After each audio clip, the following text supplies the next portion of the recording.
And finally, we're going to look at communities. The Surah of the Cattle, Al-An'am 638, there is not an animal on the earth, nor a being that flies on two wings, but forms communities like you. Speaks about no animal on earth, not a being that flies, and then it says that every one of them is communities like you, and I assume that the Quran is speaking about we humans. Well, in some spiders, when they finish mating, the mother eats the father. Well, I'm glad that my wife didn't eat me. Even in bees, the extra male drones are thrown out to die. Well, I'm glad also that after we had 4 children, that my wife didn't push me out of the house, too.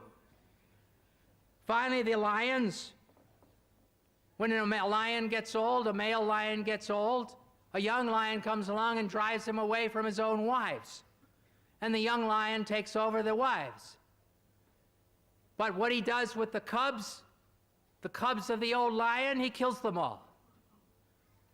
So I do not think that this sentence is true. All of the communities and all of the animals do not live in communities like us. Dr. William Campbell raised the point about animal living in community. The Quran says in Surah An'am chapter 6 verse 38, we have created every animal that lives on the earth and every bird that flies in the air to live in communities like you. And Dr. William Campbell says that, the spider kills the mate and the father, etc. Do we kill?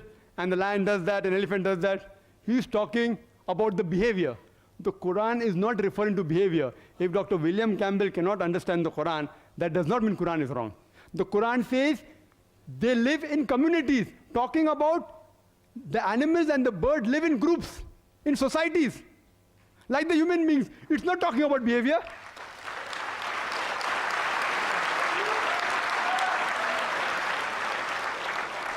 And today science tells that all the animals, the birds, and the living creatures of the world, they live in communities. Like the human beings, they live together.